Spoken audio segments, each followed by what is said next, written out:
everybody. Welcome back to the Persistence Outdoors podcast. If you were with us last week, we started talking about turkey hunting, and particularly why turkey hunting is so great for new hunters. If you haven't hunted turkeys before, you really should try it. It's a lot of fun, it's low pressure, it's a great time of year to be outdoors, and it's also a great opportunity to bring someone new and introduce them to hunting. This week, we're continuing the thread and talking about how to prepare for your turkey hunt. What gear you need, shotgun and load selection, what's in a turkey kill kit, how to find turkeys, and even some turkey calling basics. Now, turkey hunting really doesn't need to be that complicated. Usually turkey hunts are day hunts, and you can hunt them with the clothes on your back and the shotgun you have. But there are some finer points to consider that I think will help you feel more confident in the field and improve your hunt. Before we get into it, as always, if you would like to help more people get outside and into hunting, please give the show a 5-star rating on whatever platform you listen on. It helps the show, and for everyone who has rated, reviewed, or followed the show, I really appreciate your support.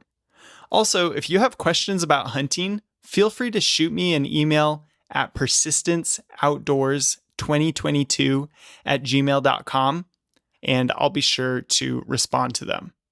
All right, so what do you need to hunt turkeys? You're preparing for a hunt. What should you bring? Well, there's a number of things that you should consider anytime you're heading out for a hunt. That's the list of 10 essentials. I actually just did an episode on this. It's episode 18 called The 10 Essentials, Not Just for Boy Scouts. And that episode covers the time-honored list of items that any outdoorsman will benefit from having in their pack. On that list, 3 things that you'll definitely want when you're turkey hunting are a first aid kit, because you should have a first aid kit anytime you're hunting, a knife, and also a headlamp for walking in before sunrise. But assuming you've listened to that podcast and you have those items covered, let's focus on the gear that's a little bit more specific to turkey hunting. So first things first, you need to have your license and tags. You need to make sure that you have the right license for hunting turkeys in your state. In some states, turkeys are considered small game, and if you have a small game hunting license, you'll be able to hunt them. In other states, they're considered big game, and you will need a big game license and a tag. So make sure you get a regulations pamphlet from your local sporting goods store, find the one that has turkeys in it, read up on your regulations, and make sure that you buy the correct license and tags for hunting turkeys in your area. Next, you'll need a shotgun. Most states only allow turkey hunting with shotguns. You can't use a rifle or something like that. You may also be able to use archery equipment, but the majority of people who hunt turkeys hunt with a shotgun. Like I said in the last episode, you can hunt turkeys with the shotgun that you have. If you have a 12 gauge, you can hunt turkeys with it. If you have a 20 gauge, if you have a 410, you can hunt turkeys with it. But there are some characteristics that will make one shotgun better for turkey hunting than another. If you have a choice, you may want to choose a shotgun with a shorter barrel. That shorter barrel will be nice when you're walking around in the brush and the bushes, or when a turkey's coming in at a weird angle and you need to swing over and get a shot off. It can also make your shotgun a little bit lighter, and that's nice when you have to carry it a long ways. So it can be beneficial to have a shorter barrel. As for sights, most shotguns come with a bead at the end of the barrel. They may also have a bead further back on the barrel that you can line up, and many shotguns also have a rail on the barrel. For turkey hunting, that is plenty. You don't really need a special sight to hunt turkeys. With the way that a shotgun pattern works, you will be able to shoot and hit approximately where you're aiming with that bead. If you want to, you can use a red dot sight. You can mount it to your shotgun with a Picatinny rail or something like that. And that can be a great way to have better precision. Or if you are having some trouble with your eyes, you might prefer a red dot over a bead. But plenty of turkeys are killed every year just using the bead on a shotgun. What about gauge? Is it better to have a 12 gauge shotgun or something smaller?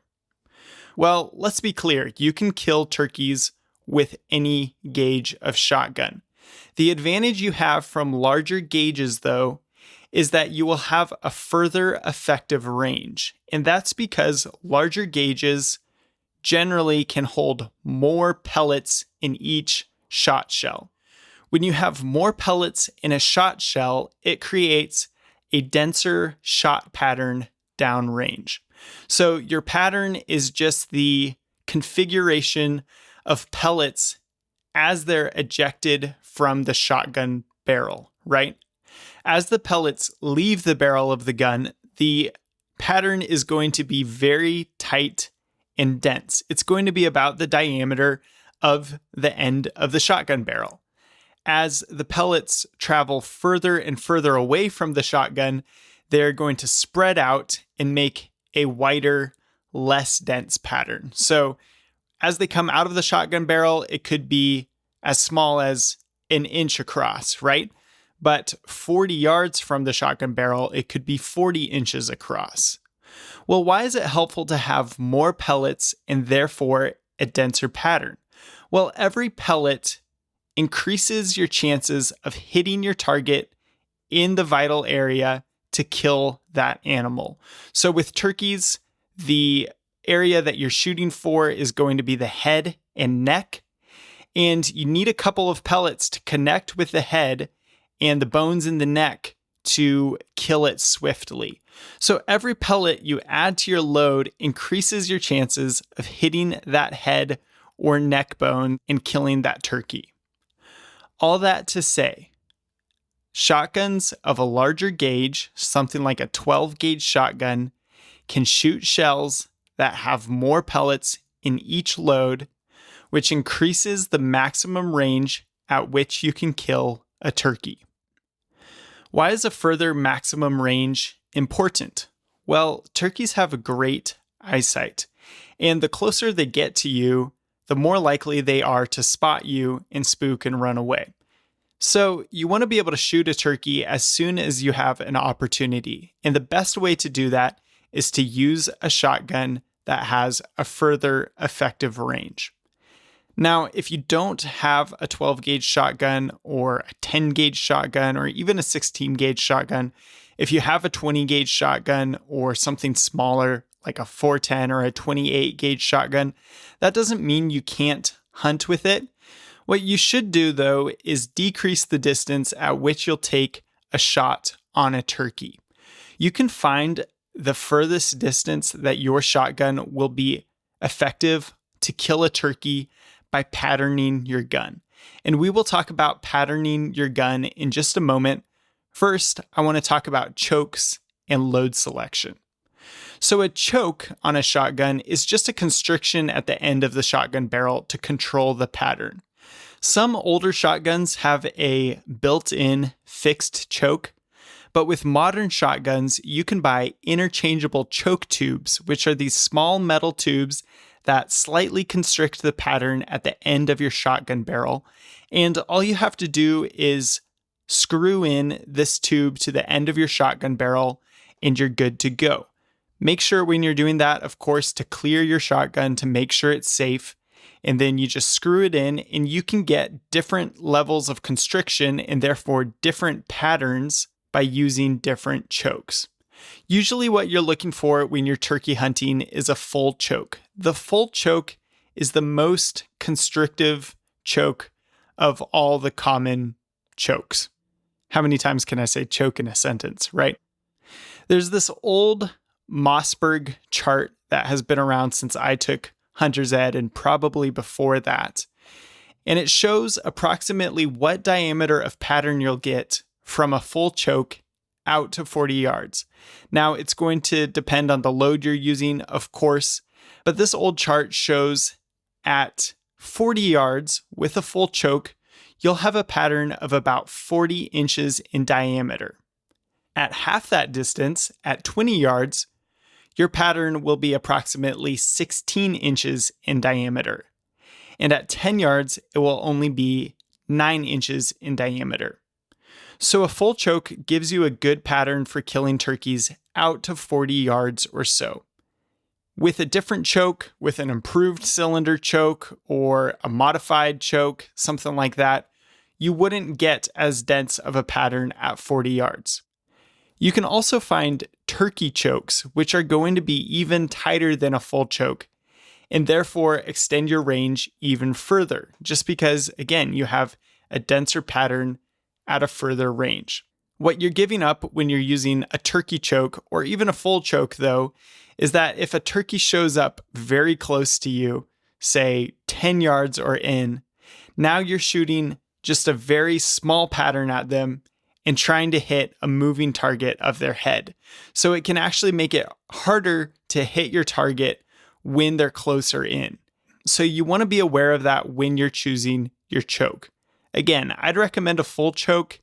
If you know that the turkeys are going to be closer than 40 yards, you could choose a different choke that's not quite as tight, but for most people, a full choke is going to be the way to go. When thinking about your pattern and the ideal choke for your turkey hunting shotgun, it's equally important to select the right load. I'm going to make this easy for you. If you're using lead, go with number 5 shot. Number 4 shot will work, number 6s will work as well, but number 5s seem to be the time-tested, optimal turkey load. And that's because they have enough weight to penetrate through a turkey's head out to those further distances like 40 yards, but they are also small enough that you have a nice and dense pattern. So number 5 seems to strike a nice balance between those two factors for turkey hunting. I wouldn't recommend using steel, but in some places you have to use non-toxic shot, or you may choose to because you feel better about that. If you're using steel, go with a slightly larger shot size. So, quick side note here, shot sizes, the larger the number, the smaller the pellet. So, shot size number 9 is going to be smaller than shot size number 2. Steel is a little bit lighter than lead, and to get that same weight in each pellet, you need a slightly larger shot size. So if you're going to use steel for hunting turkeys, I'd recommend something at least size 4 or a little bit larger. I've shot a turkey with size 4. It was a duck load. It was fine. It wasn't amazing or anything. I shot it a couple times, but with good shot placement, good distances, it will kill turkeys just fine. You will also see TSS turkey loads out there, and that stands for tungsten super shot. The super shot part is just marketing. It just means it's tungsten shot. Tungsten is even denser than lead, which means that you can use smaller shot sizes and they still achieve that same weight and penetration like larger lead shot sizes. So you can use shot sizes as small as number 7 or number 9 with tungsten super shot. The advantage of TSS is that because you can use those smaller shot sizes, you can pack way more pellets into a shot shell. And you can even use your smaller shotgun gauges like 20 gauge and still have a very dense shot pattern. So that's a huge advantage. The disadvantage is that they are extremely expensive. It could be like $60 for a box of 5. So if you don't have a lot of money to spend, it's probably not your best bet. Back to lead for a moment. If you're shopping for lead turkey shells, you'll sometimes see copper-plated lead. The advantage of copper-plated lead is that the copper will make each pellet a little bit more durable. When a pellet leaves the end of your shotgun barrel, it will hit that choke and the barrel, and lead pellets can deform a little bit as they leave the shotgun barrel. So once the pellet deforms a little bit, it will fly differently than it would if it were a perfect sphere. So a little bit of copper coating those pellets can help them not deform as much and therefore have a more consistent pattern. And that's desirable, especially when you're trying to keep your pattern close and tight. If you want to determine the lethality of any given shotgun, choke, and load combination, you can do what's called patterning your gun. So to do this, you're simply going to get a big piece of paper or cardboard or something that will show the impact of the pellets when you shoot it. You're going to go set it out at a reasonable distance, say 30 yards, preferably a known distance, and you are going to shoot your shotgun at a point on that medium and pay attention to where the pattern hits in relation to where you aim. So you go out, you set up your cardboard, you draw a circle on it, something like that. You aim for that circle and you shoot. Then you're going to go down range and take a look at where your pattern hit. The first thing you want to pay attention to is, did it hit high? Did it hit a little bit low? Did it hit to the right or the left? This is good to know so that you can adjust the way that you aim when you're actually shooting at a live bird. The next thing you want to look at is the pattern density and shape. Are the pellets close together or are they far apart? Is the pattern a nice circle or is it more spread out and irregular? You can even count the number of pellets within a certain radius to start getting an idea of how lethal your gun and load is. Let me explain. The only place that I've seen actual studied shotgun lethality testing on live turkeys was in a May 2024 article published by Outdoor Life. The article was called "The Most In-Depth Turkey Load Lethality Test of All Time." Pretty great title, right?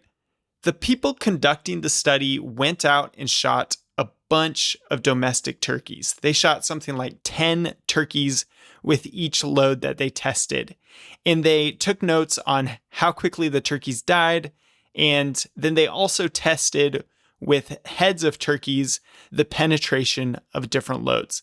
They found that with number 5 lead, like we were talking about, shot at 1,250 feet per second, that lead shot would penetrate through a turkey's head out to 45 yards, meaning number 5 lead is going to do the trick for most turkey hunting scenarios. What they determined is that to kill a turkey cleanly, you need approximately 200 pellets in a 30-inch circle. 200 number 5 pellets, I believe. So if you want to find out how lethal your shotgun is at a certain range, you can shoot at a medium that's going to show how your pellets impacted, and then measure how many pellets landed within a 30-inch diameter circle. Now, I realize that may or may not be useful to you because you might be using a load that doesn't even have 200 pellets in it.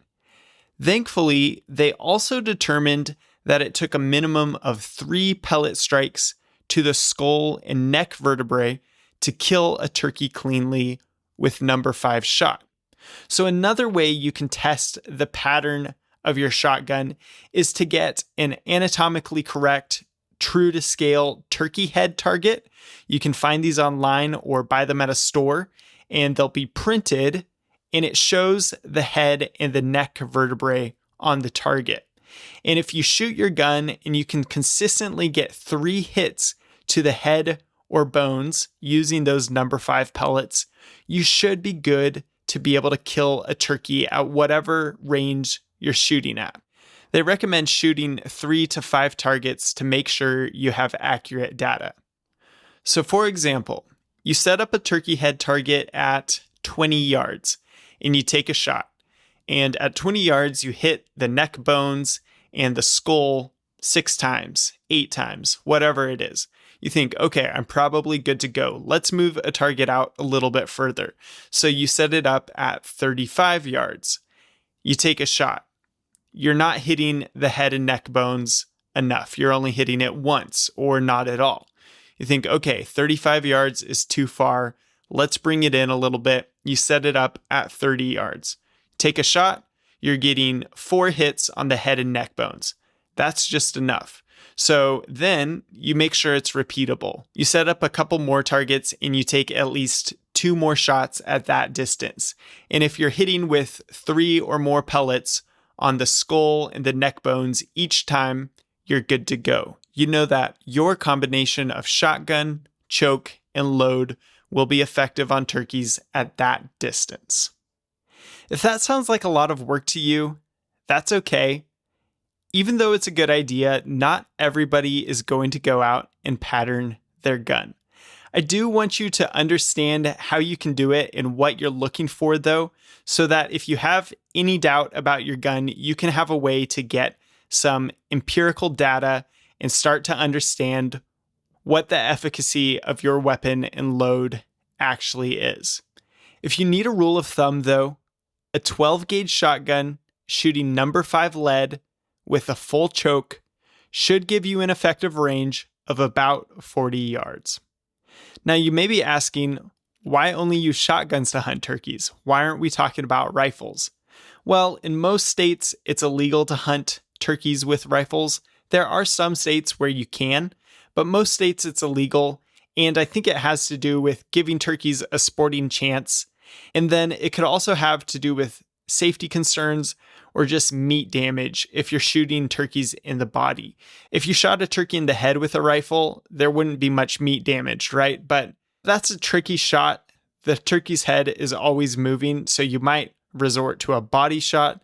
And shooting with a rifle, depending on your load, you could really damage some meat and make it kind of not worth it to shoot a turkey. With a shotgun, if you shoot it in the head and neck, you can have almost 0 meat damage to the breast and the body that you're going to eat. You also might ask, why not buckshot? Again, buckshot is illegal in many places. Another reason is that buckshot has way fewer pellets in each shotgun shell. So at those further distances, you risk wounding the turkey or missing it completely. And again, with buckshot, if you hit the body of the bird, you could cause some serious meat damage. Let's move on from shotguns and chokes and loads and talk about clothing. Sometimes I talk about camo and I say you don't need camo to hunt. It's more important that you get out there and learn how to find the animals you're after and be quiet. And I think all of those things are true. But with turkeys, it can be helpful to have some camo because turkeys have very good eyesight. It's often reported to be 3 times better than humans' eyesight. And they can see in color, they can see very well during the day. So it's nice to have some camo or at least clothing that is going to be a similar color to your surroundings. You can get around this if you don't have camo. You can build a blind with natural materials. You could set up a pop-up blind. It's kind of like a tent that has camo netting or something like that. So if you don't have camo or you don't want to buy any, there are ways to get around it, but I would recommend getting clothing that matches your environment to make it harder for turkeys to see you. Another consideration for your turkey hunting clothing is to not wear red, white, or blue. Red, white, and blue are not only the colors of the American flag, but they're also the colors that a male turkey's head turns during spring turkey season. So they're out there, they're strutting, they're trying to mate with hens, and their heads will turn different colors. And some of those colors that they can be are red, white, and blue. So the problem is if you're wearing red, white, and blue and you're out in the turkey woods, there's a possibility, it shouldn't be high if people are being safe, right? But there's a possibility that someone could see you through the bushes and mistake you for a turkey and shoot in your direction. So as a general safety precaution, don't wear red, white, or blue. You don't need to worry about hunter's orange in spring turkey season because most of the people who set these regulations know that hunter's orange would make you stick out like a sore thumb to turkeys. So just opt for some clothing with natural, drab colors. You may also want to think about your boots. Sometimes in spring turkey hunting season, the ground can be very wet or muddy. And if you're hunting in fields, you could be walking through soft, muddy dirt. So you might want to choose some rubber boots or muck boots, but whatever you have is going to be fine. Just if you have the option, choose something that's high and waterproof. Anytime you're shooting shotguns, you should have ear protection. I like over-ear muffs because I can kind of just stick them on my head, and then when I know a turkey is coming in, I can pull them down over my ears pretty quickly. That seems to be the best option. I like them better than sitting with foamies in my ears and just not being able to hear anything. You can also get electronic over-ear muffs that allow you to hear what's going on around you, but will cut out the noise of a shotgun blast.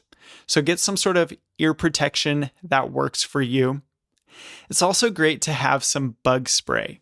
In the spring, the weather is warming up and you're often hunting turkeys near water, and the bugs can get pretty bad. So make sure to bring some bug spray, or I forgot to mention, with your clothing, wear long clothing that will help keep the bugs off of you. Some people like to bring a chair when they're turkey hunting because you're trying to sit still and that chair helps you stay a little bit more comfortable. You might choose a low profile or low to the ground camp chair, something like that.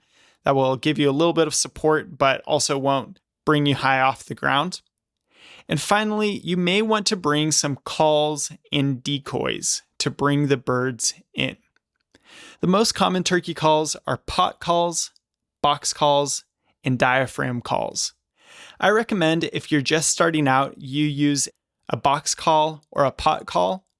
These calls will be a little bit easier to learn than a diaphragm call, especially that box call. It's very easy for a beginner to pick up. We'll cover these more in a minute when we talk about turkey calling basics. And as for decoys, decoys are fun, decoys are great, but don't mistake them as necessary. If you're getting ready to turkey hunt, don't be discouraged if you don't have decoys or don't have the cash on hand. Go hunting anyway. You can certainly hunt turkeys without calls and decoys or with just a call. Lots of gobblers are killed every year by hunters with just a call. So decoys are great. If you want to get some, you can, but don't mistake them as necessary. All right, let's move on and talk a little bit about what you might want in your turkey hunting kill kit. Your kill kit is for once you've actually shot a bird and you want to field dress the animal and even start breaking it down. In my kill kit, I usually keep my tags in my kill kit, and I also keep a zip tie in there so that I can get my tag, notch my tag, and then tie the tag to the bird with the zip tie. Makes it really easy. You don't have to mess with paracord or something like that. I keep a couple trash bags in my kill kit and also a couple Ziploc bags. I like the bigger trash bags in case I want to put the full bird in there after I've plucked it, or maybe a leg or something. And then I like the Ziploc bags in case I want to put some organs in there, like the heart and the liver, which I like to eat, or if I want to break down the bird into smaller parts. In my kill kit, I also keep some parachute cord so that I can hang the turkey up if I want to pluck it. And I also keep a knife so that I can field dress the bird and help begin the cooling process. Sort of an honorary part of your kill kit might be your cooler with ice in your car. If you're in hot weather or you have a long drive home, you'll also want to keep a cooler with ice. So once you get back to your car, you can put that bird on ice and make sure that the meat doesn't spoil. Pretty simple, not much to it. I think those are all the specific things that you would want to consider bringing on a turkey hunt. So let's get into how to find turkeys, how to scout and find areas that might have a high density of turkeys where you can hunt. If there's turkeys near where you live, you've likely seen them around. So take a mental note of it, mark it on a map, and start understanding where they hang out just by observing them. What you're looking for is food, shelter, and water. And this basically works for all animals, right? But let's go through it with turkeys. First of all, food. What do turkeys eat? Turkeys eat bugs, grains, all sorts of crops like soy and corn, nuts, pine cones, young grasses, flowers. It seems like they eat everything. But if you can find a place that has an abundance of one of those food sources, you're more likely to find turkeys. One easy way to find a place that would have lots of food sources is to look for diverse habitats all coming together, or look for edges. So you might find a place that has a field and an edge of timber, and then also some small brush, and they're all coming together in this one area. And that diverse habitat can be a place where there's lots of different food sources thriving. Looking for this habitat diversity is a way to find food in almost any environment. It works for a lot of animals, so it's a thing to start keeping an eye out for. For turkeys, you also want to find an area with water. Turkeys drink water, and they also use it for security. If a predator comes up to a turkey, the turkey can retreat over the stream and get away from that predator a little bit easier. So places with streams and rivers that are near a food source are especially going to be hotspots for turkey activity. You'll also want to look for tall, mature trees on steep slopes. Turkeys roost in tall, mature trees in the evenings. So before they go to sleep, they will fly up into tall trees, and it helps them avoid predators on the ground. Turkeys will be looking for mature trees with space on the limbs for roosting. Turkeys are pretty big birds, and roosting on those slopes gives them a little bit more visibility and helps them when they fly down out of the tree in the morning. Turkeys will often fly down into a clearing in the morning, and it helps them if they have an open area to get a running start to fly up into the trees in the evening. So you may also want to look for a clear patch near tall, mature trees where they might fly up and down from the roost. In ag country, you might find a field that had a crop like corn or beans in it that provides all this food for the birds. It also provides young grasses and bugs in the spring. And then along the edge of that field, there might be a stream, and then there could be tall, mature hardwood trees along that stream or on the other side of that stream. And that could be a perfect place for turkeys to roost and then fly down into the morning into that open field, eat, do their thing throughout the day, and then fly back. Also, if you can find a place where the turkeys roost, and then you can find a place where the turkeys are eating, you can put that together and figure out the travel routes that the turkeys are taking throughout the day. So if you know where they're roosting and where they're feeding, you can set up in between there. And so then they come down in the morning and then they start taking this route. And if you're in between, you can intercept and shoot them before they get to the place where they might be feeding. Besides just finding suitable habitat, it's also effective to go out in the mornings and just listen. Get out in an area where you think there might be gobblers and just listen for the sounds that turkeys make. If you hear a turkey fire off, then you know that there's a gobbler there and it's going to be a good place to hunt, right? So you can get out before the beginning of the season and get out in some early mornings and just listen for those normal turkey sounds. You could also use a locator call. You could use something like a crow call, and sometimes that loud sound will make a turkey gobble just reflexively. An owl hoot works as well. Sometimes you can also locate turkeys using a turkey call, making loud turkey calls to get them to gobble reflexively. So just listening and using a locator call is another great way to get an idea if turkeys are in the area.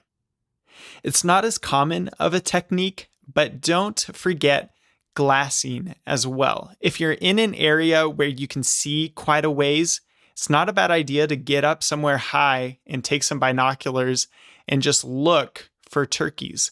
2 seasons ago, I found some turkeys when I was just out on a high point and I had my binoculars and I looked down and I found some turkeys. And so it's not as common of a tactic, but it's certainly effective in the right areas. The last thing you want to look out for is turkey sign. Often if you're in the woods, you'll find some feathers. You'll see those distinct 3-toed tracks through mud, and you may find turkey scat. Turkey scat, the poop, is 2 to 3 inches long. It's a cylinder. It's usually curled a little bit, and it will be mostly brown with some white. It looks a lot like goose poop, if you've ever seen goose poop by a lake, for example. So those are the things to look out for when you're trying to find turkeys. A lot of those habitat features you can actually find on a map and then go check them out on foot to confirm that there are turkeys there. I've found that turkeys often like the same areas as white-tailed deer. So if you've gone deer hunting somewhere and you know there are turkeys in your area, that would be a good place to start. Let's move on and talk about our last subject for today, the basics of calling turkeys. This could really go in the next podcast about the actual hunt, but I want you to have it early so that you can start learning how to call and getting comfortable with calling. And if you're preparing for a hunt, learning to call is one of those things that you're going to do. The 3 main types of turkey calls, like we talked about, are pot calls, box calls, and diaphragm calls. I explained pot calls in the last episode. Usually they have a surface made from slate or glass or crystal that's set into a round piece of wood, and they call that the pot, and the wood helps it resonate and actually be a little bit louder and sound like a turkey.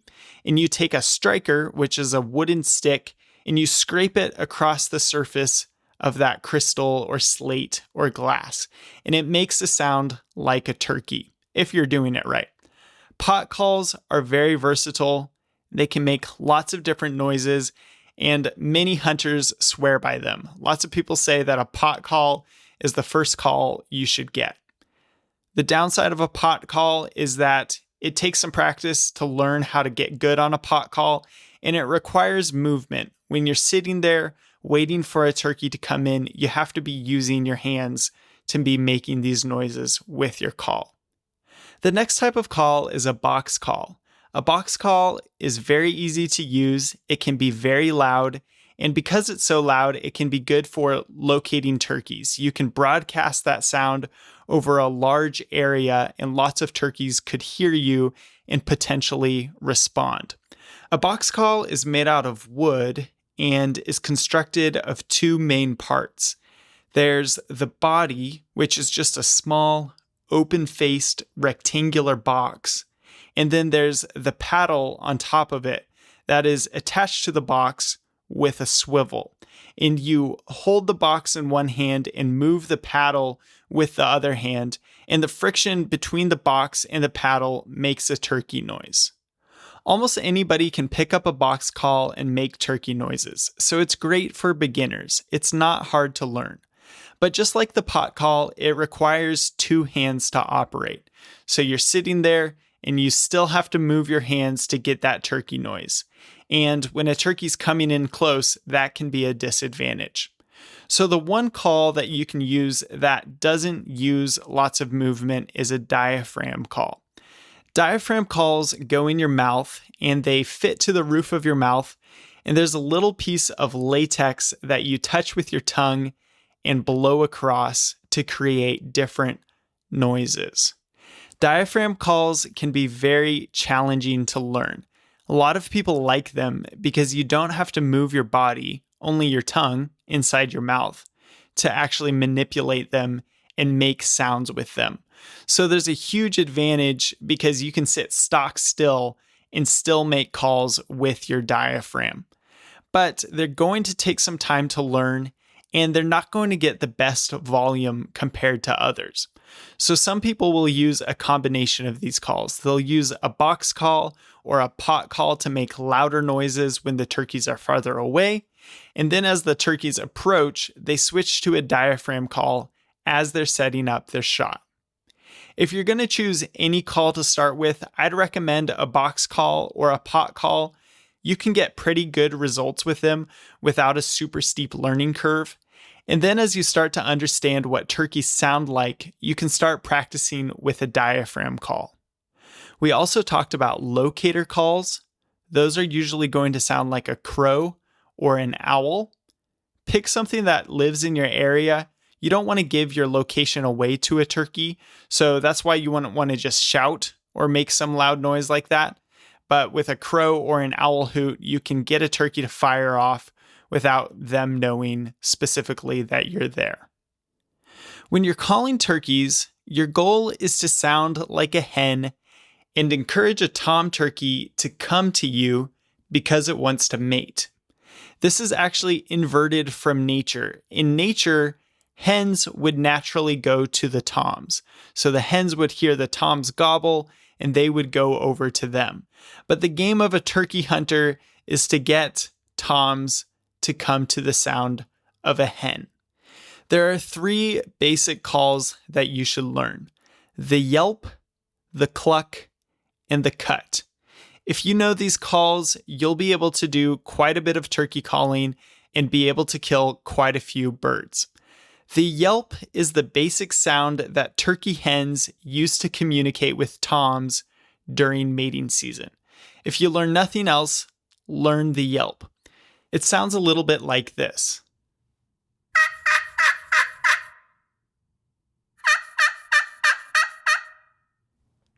That's just me using my pot call, so if you hear the scribbling noise in there, that's just the striker rubbing on the surface of the call.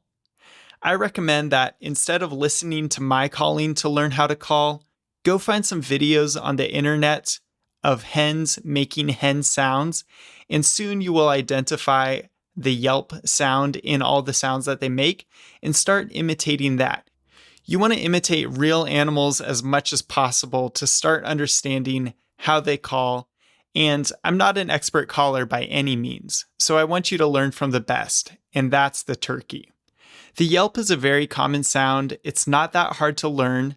You can think of it like the hen saying, "Hey, I'm over here, come over this way." And if you can master it, you'll be well on your way to killing turkeys. The next call is a cluck. A cluck is a short, single staccato note that turkeys use in close proximity.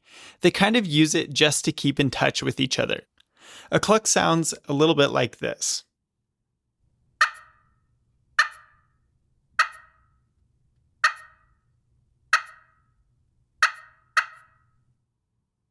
If you've let out some yelps and you hear a turkey gobble and it starts coming your way and you let out a couple more yelps and you hear it gobble again and you can tell it's closer, at some point you might want to throw in some clucks, just letting the tom know where you are. It's a content sound, it's not alarmed, and it helps the tom to feel confident as it keeps approaching. The third common call is a cut. A cut is like a loud, excited cluck that's more random in cadence. Here's an example.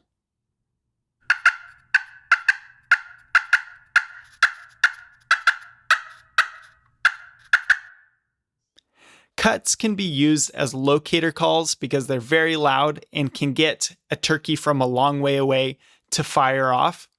They also build excitement with an already excited bird. So if you start out with some yelps and then you hear the bird gobble and it seems really excited and it's gobbling a lot or it's coming quickly, you could use some cuts to build that excitement and get the bird to keep coming to you. Or maybe your yelps aren't working and nothing's really responding to you. You could try some cuts to build excitement and get those birds to come check you out. Another way to use cuts is to pick a fight with a hen. Sometimes a gobbler and a hen will be together, and it will be a dominant hen, and she'll be taking up all the gobbler's attention. But if you hear her, you can start to mimic her, and it kind of makes the hen mad. So you start to mimic her, and then she may escalate and start to call back at you in an excited manner. And at this point, you might start cutting back at her and trying to cut her off in the sentence, so to speak. In this way, you can make the hen actually want to come over to you and pick a fight and show you who's boss. And the idea is, once the hen comes over to you, she'll also bring the gobbler along, and you can shoot the gobbler. All of this is very basic, and I know it's just an overview, but if you can start practicing your yelps, your clucks, and your cuts, you will be able to call turkeys. Again, the best way to learn to call turkeys is to listen to turkeys and try to mimic them. So find recordings on YouTube and Spotify and just start trying to mimic them with whatever call you have. One tip is to focus on the cadence. Turkeys can have all types of different voices and make different noises, but they will all have a similar cadence. So no matter what call you have, it's likely more important that you get the right cadence to sound real than it is that you have the exact right tone or raspy call or whatever it is. A couple other tips I have for you are, when calling, set up in a way that once the bird gets to you, it will be too late. You'll already have a shot. You can take your turkey call and tuck into an area where there's only limited visibility. And maybe there's only one route that the turkey can get to you. Maybe it's coming around a corner of timber, or maybe it's coming through some thick woods into a little clearing. If you can set up in a way where it's hard for the turkey to see you until it's within 40 yards from you, you can likely call it into that distance, and then you'll be able to shoot it at your maximum shotgun distance. Another thing to remember when you're calling turkeys is that male turkeys can locate you very precisely just by sound. So even if a turkey doesn't come in right away, they may come back and check your area a little while later. So it's not a bad idea to call and then just wait a while, and call and wait a while. And if you're not getting direct responses, all is not lost. There may be a turkey that heard you and is still coming in to check you out.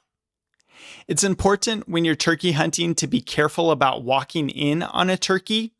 What you could find is that it's another hunter who's making those sounds. Some hunters will even use calls that sound like gobblers.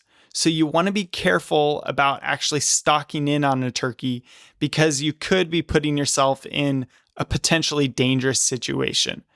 That's why in a lot of areas, especially areas with high hunter participation, it's considered best practice to only call birds to you and not stalk in on turkeys. And lastly, if something's working for you, keep doing it. Sometimes you'll have to try a few different things to figure out what works, to figure out what that gobbler likes. But if something's working for you, keep using that call and see if you can get that bird to commit. Well, I think that about covers the preparation for your turkey hunt. Now you know what to look for when buying ammo, what to consider clothing-wise, and how to start finding and calling turkeys. Hopefully this helps you feel more confident going into the season. Next week, we'll focus on the actual hunt, a few strategies you can use, taking the shot, and what happens afterwards. We'll also do some bonus FAQs.